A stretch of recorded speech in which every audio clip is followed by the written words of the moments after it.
So while using ChatGPT, if you receive any of the two errors, which are an error occurred or something went wrong, if this issue persists, please contact us through our help center at help.openai.com. There is only one solution. Now I can't see the error here. I'm just recording this video for your understanding, and you will understand that what you have to do if you receive that error. For example, I received the error here at this point. You have to simply refresh the page when you get this error. So if you press the refresh button and the conversation gets refreshed, and then try giving a prompt, and that error won't come anymore. But there is another problem. The next problem is that this may happen every time you refresh the page. Means you receive only one response after refreshing the ChatGPT page, but the next question you ask gives you the same error again. So if you are stuck in the loop of this error, then let me tell you that what you have to do. You have to then switch between the tabs and the browsers. Mean if you are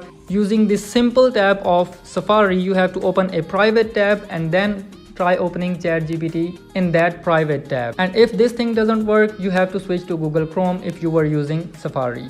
And if you are using Google Chrome and this thing is happening, you have to switch to the private mode of Google Chrome or Safari. So in this way, you won't stuck in the loop of that error again. The first solution is you have to refresh the page, and if you are still stuck in the loop of that error, you have to switch between the browsers. And if this thing also doesn't work, you have to temporarily switch between the devices. Means if you are using ChatGPT on mobile, you have to temporarily switch to your laptop or desktop, and vice versa. So if you have any other questions, let me know in the comments. For resolving more ChatGPT errors, here is a quick video tutorial in the end screen. Go watch out that video. I'll be waiting for you in that video there. Thank you so much.